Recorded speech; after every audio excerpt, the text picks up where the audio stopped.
अलैकुम प्यारे बच्चों, उम्मीद करती हूँ आप खैरियत से होंगे। मैं आपको मालूमात जवाहिर सॉन्ग की मालूमात की चैप्टर नंबर हमारा है सबक नंबर 4 मादा कि मादा किसे कहते हैं। कल मैंने आपको बताया था कि मादा हर शय जो वजन रखती हो और जगह घेरती हो उसको मादा कहते हैं। यानी कि जैसे ये पेन है ये भी एक मादा है और ये बुक है ये भी एक मादा है, ठीक है। इसके बाद मैंने आपको मादा के हालतें बताई थी कि मादा की 3 हालतें होती हैं, ठोस, माया, गैस, ठीक है। ठोस उसको कहते हैं जो अपनी शक्ल खुद नहीं बदल सकती, ठीक है, जिसकी कोई महसूस जगह तो घेर लेती है लेकिन अपनी शक्ल नहीं बदल सकती। जो उसकी शक्ल होती है ना, अगर ये पेन है तो ये ठोस में आ जाता है, ये अपनी शक्ल बिल्कुल भी नहीं बदल सकता। इसी तरह से माया है, ठीक है, वो जगह तो घेरती है लेकिन उसकी महसूस शक्ल कोई नहीं होती। अगर माया पानी को कहते हैं, जूस को या दूध को कहते हैं। पानी को हम किसी सर्कल वाले ग्लास में डालेंगे तो वो सर्कल की शेप ले लेगा, ठीक है। अगर हम उसको स्ट्रेट में करेंगे तो वो स्ट्रेट में ले लेगा। अगर जग में डालेंगे तो वो जग की शेप ले लेगा, ठीक है। इसके बाद है गैस। इसकी ना कोई महसूस शक्ल होती है, ठीक है, और ना ही कोई दस्तयाब। जितनी इसके पास जितनी जगह होगी ना ये उतनी जगह में खुद भी एडजस्ट हो जाएगा, ठीक है। इसके बाद देखिए अगर हम इसको छोटे से जैसे बॉल में रखेंगे तो ये उसके बॉक्स में रह जाएगी। अगर हम इतनी उसी गैस को हम बड़े बॉक्स में रखेंगे तो ये बड़े बॉक्स में चली जाएगी, ठीक है। इनकी हालतों के बारे में तब्दीलियां भी मैंने बताई थी आपको कि हमने इस पर एक एक्सपेरिमेंट भी ऑलरेडी कर लिया हुआ है कि बर्फ, पानी और आबी बहारत वाला, ठीक है।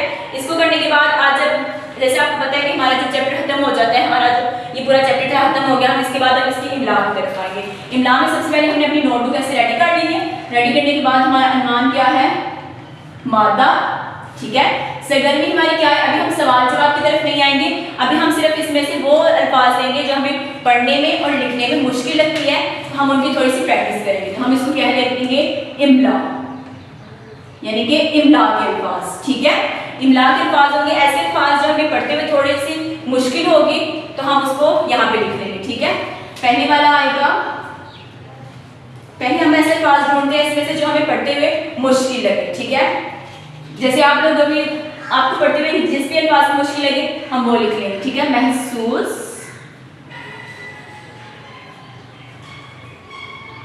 ठीक है। इसके बाद आ जाएगा बनावट, ठीक है प्यारे बच्चों। इसके बाद आएगा थर्ड वाला है हमारे पास, मतलब ज्यादातर ये बनावट और महसूस जो है ना यही बार बार अल्फाज आ रहे हैं क्योंकि माया में भी है, ठोस में भी है और इसमें भी गैस में भी है, ये अल्फाज आ रहा है, ठीक है। इसके बाद हम लिख लेंगे जिसामत,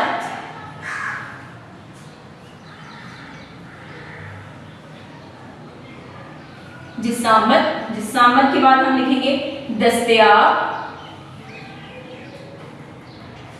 ठीक है। दस्तयाब लिख लेंगे। दस्तयाब लिखने के बाद हम वाइट वाला लिखेंगे हालत। ओके प्यारे बच्चों, हमने पहले लिखा महसूस, बनावट, जिसामत, दस्तयाब और हालत। अब हम आएंगे 6 की तरफ, ठीक है। 6 वाला हम लिखेंगे सिमर, सिम। फिर इसके बाद हमारा आ जाएगा, अब हम मादा की हालतों के नाम भी तो लिख सकते हैं ना, हम मादा की हालतों के नाम लिखेंगे ताकि वो हमें पढ़ते हुए मुश्किल ना हो। पहले आएगा माया,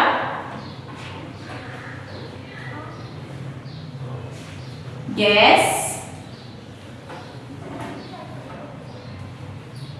9 वाले पे आ जाएगा ठोस,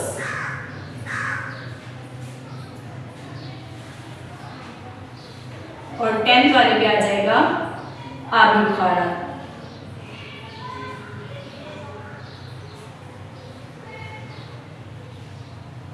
मेरे बच्चों आज का हमारा जो अनुमान था वो मादा था और इसके हालतों के बारे में मैंने आपको बता दिया हुआ था। आज हमने उसकी इमला की है।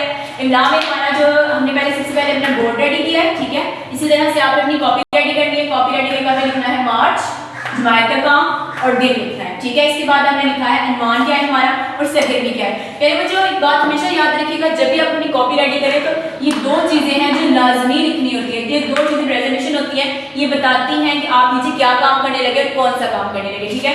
अगर हम अनुमान नहीं लिखेंगे, सरगर्मी नहीं लिखेंगे, ये डायरेक्ट लिख देंगे तो ये पता नहीं चलेगा कि हमने क्या लिखा हुआ है। वैसे लगेगा बस अल्फाज है, कुछ ये नहीं पता कि किस चैप्टर की है, ये क्या चीज है इसकी। इसलिए हमने सबसे पहले अपना अनुमान बताया कि हमारा अनुमान था मादा, और इसके बाद हमारा जो सरगर्मी हमारी इमला है, सरगर्मी में हमारे अल्फाज, जुमले भी, अल्फाज मायने भी हो सकते हैं, ठीक है। अगर ये अल्फाज हमने लिखे हुए हैं हम लाइन लगा देंगे दरमियान में, ये सामने सामने लिख देंगे, हमें नहीं पता चलेगा, हमें लगेगा सिर्फ अल्फाज लिखे हुए हैं, लेकिन अल्फाज मायने में भी हम ऐसे आप लोग ऐसे ऊपर सरगर्मी मेंशन करें ताकि आपको समझ आ सके कि हमने क्या काम लिखा हुआ है। ठीक है, पहले बच्चों आज का हमारा काम यहीं तक का, फिर इंशाल्लाह मिलेंगे। अल्लाह हाफिज़, शुक्रिया।